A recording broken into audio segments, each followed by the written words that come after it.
scandale bu rëy bi dañuy jàll ci leneen mu nekk nag actualité réew mi mu mel ni Pastef tamit ak opposition bi seen wàllu bopp am nañ ci taxawaay buñ ca fësal.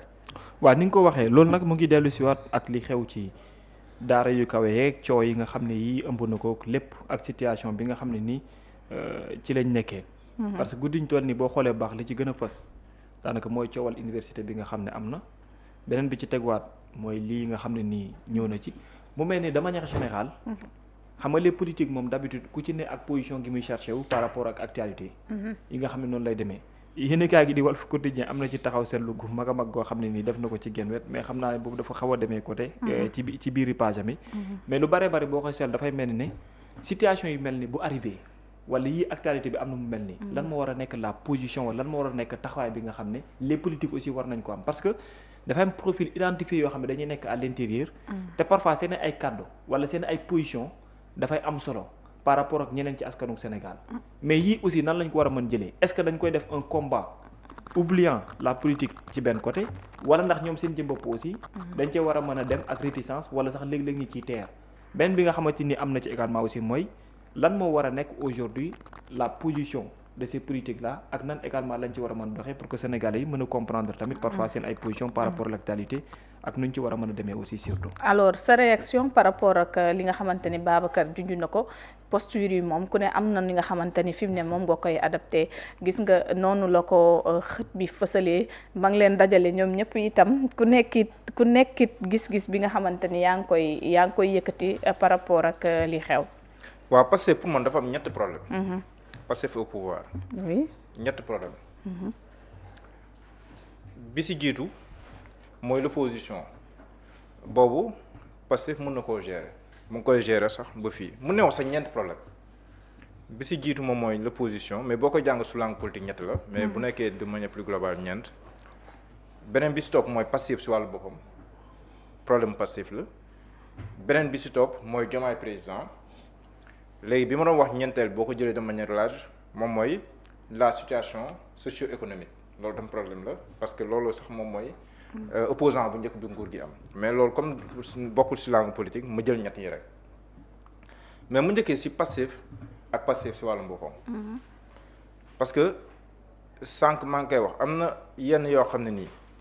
mën nañ ko nangul ay soutien ñoo xam ne nii ay soutien au Pastef la ñu yàgg xeex ak Pastef dans les moments difficiles ñoo xam ne ni aussi ñu ngi assuré li nga wax ni moom mooy comme genre rôle sentinelle ñoom mën na leen nangul bu ñu gisee naka su dul noonu ñu yuux ko ci kaw ba ñëpp dégg ko loolu moom c'est tout à fait normal mën na wax na que sax c'est une chance pour Pastef c'est salutaire parce que loolu mën na la alerter ba pare mën na sax tax yokku tax lii opposition waroon def ñoom ñu def ko kon loolu lay jëriñ lay doon donc ñooñu man taxul may wax mais ñi ma dul comprendre mooy ñii nekk ci biir nga nekk ab DG di jël contre-pied wu gouvernement bi si lu fës si loo xam ne nii sax dafay jéggi les principes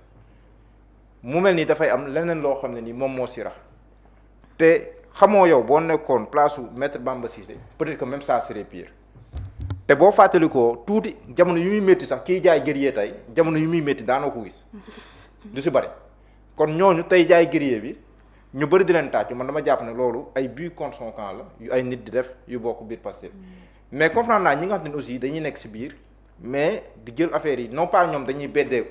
pour di joxoon ñeneen mais nekk ci biir di assumer le passif loolu je pense c'est extrêmement important parce que dans les moments difficiles da ngay soxla koo xam ne ni moom mooy taxawaay boobu. beneen bi aussi mooy di ŋàññi ko àndaloon démb ci loo xam ne nii. maîtriser wu toutes les données de bout en bout gis naa temps yi ñu koy def ku mel ni Imam Ndiaye. or Imam Ndiaye. bi muy jafe ñu ngi naan ay poste ak yooyu mais Imam Ndiaye dafa bàyyi poste pour ànd ak Ousmane Sonko. oui parce que bu àndoon ak Ousmane Sonko dans l'opposition du ñàkk poste bi mu amoon ville de Dakar. kon kooku tey jii démb mënut a bàyyi poste pour ànd ak Ousmane Sonko. tey mu am ni mu waxee il a émis un avis d'accord nga see d'accord si leneen la mais nga ne poste tax. bu nekkoon poste la kon du sa Barthélémy Dias. oui bien sûr. oui donc loolu te nitu démb dafa am solo. ci bi muy jafe nga nekk ak moom tey jii boo demee ba gis yeneen discours si moom yu wute. mais yow tam posé wul des questions mën nga posé wul ay questions si li muy wax mais yow tam posé wul ay questions. te jusque là il ne bénéficie presque de rien du tout comme avantage. non xam nga sax du kii mais. baaw maa yow bu nu àndee muy métti baa yow muy métti. nga sacrifié wu ngir man si lu fës dund si li nga si dund nag si ngor. parce que man am na lu ma si xam am na lu mais man li ma si xam mooy mu sacrifié wu si ngor. dund si lu métti nag. mais gore kenn déggu ko mu ànd ak Ousmane Sonko. tey 2 ans après mu tenir beneen discours bu nekkee ne mën na ñëw poser ay questions si position am moom mais la moo tax duñ poser ay questions si gi mu àndaloon. parce que ànd ñaara koy def gars yi yenn saa yi du ñuy poser wu question boobu noonu mais ànd ñaara koy def. te am na ñoo xam ne ànd bi ñuy ànd ak yow teguñu ko si ay poste teguñu ko si leneen. mais si nit ak nit nawle yëg-yëg lañ koy teg si lu bari. donc loolu parenthèse donc boo gisee ñaar yooyu noonu. boo leen bëggee comparer tey da ngay gis ne que am na taxawaay bu am solo boo xam ne nii. Pastef war na koy si wàllu boppam parce que. Pastef di wéy di affaiblir Pastef baaxul si image yu régime bi baaxul si image yu réew mi loolu ñi am seetlu dinañ xam li ma bëgg a wax. bu wéyee nii di dem nii Pastef di affaiblir Pastef loolu baaxul si ñoom baaxul si régime bi. bu wéyee. est-ce que du ñëw di rappeler. ñoom dañ koo bëgg a def mode de gestion. non le risque c'est quoi exactement parce que dañoo bëgg confirmer les propos de leur président de parti disant que naan l'opposition de Pastef doit être dans Pastef. ñu yaakaar ne démarche mais voilà mais dans la démarche même moom sax benn jour wax na leen ko. ça c'est un danger. nee na leen certes Pastef moo war a nekk opposition Pastef mais nen xool ni ñu siy demee. exactement mode de gestion bi. parce que bu pouvoir au pouvoir di dóorante seen biir. loolu parce que bànqaas bi nga toog. doo ko gor. boo ko góoree ba mu màbb ki si njëkk loru yow lay doon bés bu ñu affaiblir seen bopp te ñoom bu ñu defee situation bi rek xam na ne ñoom à part ñi ànd ak ñoom keneen àndut ak ñoom xam naa ne ñenn dina mën a wax ju yàqu nga wax mais ñi am dégg-dégg tuuti dina xam ne may wax à part ñi ànd ak ñoom kenn àndut ak ñoom depuis opposition sax noonu la demee kon booy diriger réew su demee noonu kon am na ay position te nii waxuma les soutiens ak yooyu de mais militant bi laay wax wala le responsable Pastef kooku laay wax. am na taxawaay boo xam ne nii moom nga war am face à ces situations. parce que opposition bi di dóor ki nekk bii Pastef di dóor kon léegi Pastef nan la def ba jéem si. donc tey jii posture bi yow li nga gis mooy loolu ñu doon junj naan du doon opposition bi mooy mën a opposer dëgg mais waa Pastef la loolu beneen stratégie la boo xamante ni wala boo xalaat la bu ñu war a tegee ne di xàccandoo di dóorandoo ba gis yoon wu leer. man loolu laa gis léegi leneen nag ñu bàyyi ko les sympathisants ñeneen ñi ñooñu ñu jouer le rôle de sentinelle bi noonu comme di yaxoon université ñoom ñoo jouer ce rôle là. mais le responsable Pastef bi yor cadre Pastef nekk DG di bénéficier du décret du président de la République sur proposition parfois du premier ministre. mais loolu dafa am lu ñu teg. yaa ngi koy def nag mën na la tàccu dina la guerrier mais yaa ngi affaiblir le régime te guerrier wu tey xam nga ñu koy natt. ndax guerrier wu démb la woon parce que démb nekkoon guerrier jafe na de. waaw tolloon na jamono joo xam ne nii wax jafe woon na ñoom Cheikh Ousmane Touré ak ñooñ jàmbaar yooyu ñoo doon wax li su waree bari donc loolu beneen la mais beneen bi nga xam te ni moo si am mooy Diomaye président xoolal su baaxee Diomaye président day féliciter le président de la République bu demee naka surul noonu du ma ne Diomaye président en tant que institution mais ay responsable Diomaye président nga gis soit ñu wax ouvertement wala ñu ko insinuer kan la ñuy dul baaraam le Pastef et son leader loolu tam problème la pour Pastef su neexee président Diomaye ñoom ñu tàccu Diomaye président tàccu bu nakaree si Sonko lenn du mën a ñëpp si waa Diomaye président ñoom ñoo koy jox évidemment naan sax da nga ko war a daax donc loolu tam c'est un véritable problème boo xam moom mooy nekk ci biir day gën a exacerber le malaise bi nga xam ne nii aussi moom mooy am entre le président du parti Pastef et le président de la République parce que quoi qu'on puisse dire nee neen coalition moom moo ko moom donc loolu tam c'est un véritable problème moom à la longue aussi bu continuer kenn du xam lan la on vit une situation inédite di leen ma ko wax mais finalement kenn du xam lan la bu nekkee ne ñoom ñaar mën na résister à cela di ko nit dem ça veut dire que ay jàmbaar dëgg leen moom politiquement te dissonance politique boobu noonu di am manque de solidarité boobu noonu di am si loo xam ne ñoom ñoo ko war a jëlandu ensemble jafe-jafe la beneen bi aussi le président de la République yàgg naa kaa wax que je ne sens pas ñu waxante rek le président de la République si ay jafe-jafe parce que Pape Djibril Fall mu ko doon dégg mi fàttali lu am solo naan am na benn kilifa bu doon wax ne que kilifa bu nekk war nga bañ bu sa njaboot amee soxla seen xel jël la loolu la doon wax daf koy fàttali lu bëree ba Pape Djibril Fall mais quand même dans certaines situations on a envie de sentir le président de la République moom nan lay taxawee donc on a envie de sentir cela donc man loolu tamit je ne le sens pas peut-être que c'est man maa ko sentir peut-être ñeneen ñu ngi koy sentir mais man quand même je le vois un peu détaché moom sax waxoon na ko nee na am na nu mu ko waxee woon qui embrasse bien xaw mal étreint mooy formule boobu noonu am na nu mu ko waxee woon mais on a envie aussi de sentir le président de la République sur des faits yoo xam ne des problèmes majeurs qui se posent surtout que ay problèmes yoo xam ne moom bi mu nekk opposant amoon na si position donc loolu tamit on a envie de sentir cela te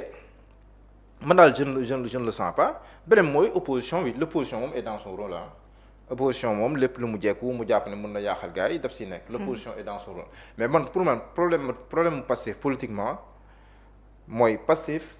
biir Pastef wàll moom ñenn ñi ak Diomaye président te à la longue ça peut affaiblir le régime et quand le régime s'affaiblit attention waaw quand le régime s'affaiblit attention alerte la parce que mënu la fale man yenn saa yi da ngay toog di xalaat mais da ngay naan ndax ñii leen fale 54% premier tour man yenn saa yi je me pose cette question là quoi su may xool ni ñuy doxalee da ngay naan mais est-ce que ñii leen jox 54% ñu falu. président Diomaye un jeune boo xamante ni prison la jógee dem directement palais en tout cas bopp koñ yeeg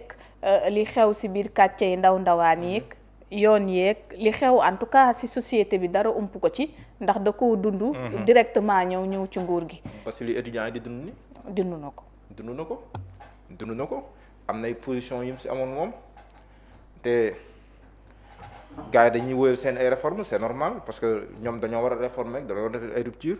mais quand même war nañ si gën a ñeewantal gone yi étudiants yi war nañ leen si gën a ñeewantal xam nga démb dama doon waxtaan ak Baara ñuy waxtaan si yenn woyu Mollah Morgun après Baara na ma ndax déglu nga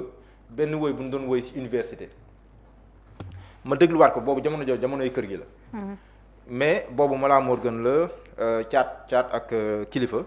mais woy bi ma ko dégloo démb ba caat di wax ci biir woy bi oui à l'apprentissage non au sabotage ak yu demee noonu ñoom Mollah kii kilifa mais dama ne c'est exactement la même situation mu luy te woy boobu yàgg na fàtte naa titre woy bi te woy boobu yàgg na liñ doon wax même va même mi ngi seen album boobu noonu léegi non condoléance si album boobu noonu la quoi fàtte naa son woy peut-être internet yi dinañ wax titre woy bi mais bi ma dégloo woy bi te du ñoom kese rappeurs yàgg nañ koo rab mais dafa mel ni même situation moom la ñuy dund tey jii te loolu bi muy am sax ñoom falawuñu bu yàgg peut-être sax ñenn si ñoom ñu ngi doon nekk ay étudiants donc loolu ça veut dire que am na luñ doon xaar si ñoom lu ñu defagul. kon loolu mën na war naa alerter le président de la république de su fekkee ni doon xaar si ñoom dëggantaan il y a 10 ans li ñu doon wax tey moom moo dellu si waat. changé wul jarul ñuy changé cassette yi. rupture waaw instant yi waa kër gi de bu ñu leen neexoon rek ñu kii rek ñëwaat rek tëmbalaat wooy bi day mel ni tey donc rupture yi leen doon xaar ñoom ñu ne ay anti système lañ mais ça veut dire que dafa yéex nekkagun si te bukki bu yóbbee wax mbaane si doxin wala donc ñoom loolu dañ see war a bàyyi xel bu baax a baax moo tax yenn saa yi le discours du président du parti Pastef yàgg naa kaa wax chaque fois day mel ni kuy seet le coupable de l'extérieur c'est le système c'est vrai que le système est toujours là l'opposition wala ñi fi nekkoon la dette cachée à la longue discours boobu buy ñëwaat chaque jour wala yenn saa yi la justice wala certains magistrats discours boobu buy ñëw chaque jour day mel ni c'est un aveu wala day misaal benn impuissance boo am par rapport à changer des choses c'est vrai qu'il est seulement premier ministre il n'est pas plus que premier ministre parce que constitutionnellement pouvoir yi moom la am ba tey et que au-dessus il y a un président de la République boo xam ne apparemment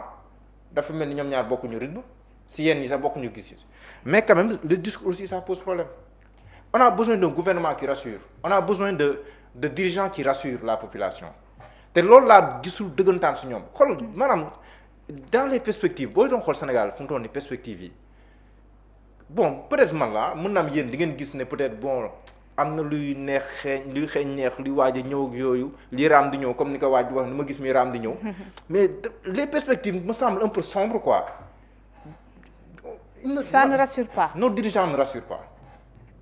Il ne rassure pas man de il ne me rassure pas fu mu toll nii. mais ndax du contexte bi tamit moom moo waral lii contexte il est difficile xam nga nit. oui mën na ne si contexte bi difficile démb mais muy dundee yaakaar mu gëm ne suba dina neex dina baax parce que fenn fi boo fu bëggee àgg faaw mu métti. réew yi sukkandiku tey dafa am fu nu jaar fu méttee métti keroog rek le président du parti Pastef mu ngi koy wax ku bëgg a réew mi soppeeku da ngay nangoo soppeeku balaa réew mi di soppeeku. et il a raison. ku bëgg a réew mi soppeeku yow soo bopp yaay nag ngoo soppeeku balaa réew mi soppeeku mais loolu du commencé suuf de si kaw lay commencé président de la république na nangoo soppeeku li président Macky Sall doon def ak li président Diomaye Faye nekk di doxalee la mooy différence bi. maanaam si en tant que président de la République quoi. dañ doon doxalee si ni doon doxalee seen ay fonds politique yu demee noonu la mooy différence bi ana rupture bi kon mën nañ dëpp wax ji bu waa Sénégal bëggee mu développé ne autorités yi njëkk bu waa Sénégal bëggee mu changé ne autorités yi njëkk changé askan wi changé ànd ak ñoom parce que ñoom lañ siy séentu mais fiat loolu amul il a raison parce que réew mi boo laalee presse bi ñu ne la pour lan ngay laal suñuy mbir boo laalee waa Jakarta ñu ne pour lan nga lay laal suñuy mbir ñëpp bëgg nañ réforme de mais kenn bëggul ñu réformer say mbir. dañoo fatt fépp en fait. boo laalee étudiants yi. waaw ñu ne lu tax ngay laal suñu mbir ñu wàcc ci mbedd bi. comprendre nga mooy ñun ñëpp bëgg nañoo soppeeku. waa santé bi ñu ngi ci mbedd bi justement ñun ñëpp bëgg nañoo soppeeku waaye kenn bëggul ñu laal say mbir. gouvernement bi nag dafa confronté à de sérieux problèmes. la pédagogie par l'exemple ni ñu ko njëkkee ñoom fii gisuñu ay signaux yu am solo yu njëkkee si ñoom. ba si assemblée nationale fii gisuñu ko wax ji dafa bëri rek mais pour que askan wi topp la si loolu dafay jafe. ñoom nag am nañ chance am nañ légitimité bu am solo parce que coow ñaari coow yi tegloon taw nii Sénégal nii te dem coow li rëyul ba secouer le régime si jamono président Macky Sall gànn gën a tuuti coow gën a rëy. kon ñoom am nañ chance boobu mais la légitimité elle sert à quelque chose. elle sert à quelque chose. en tout cas Babacar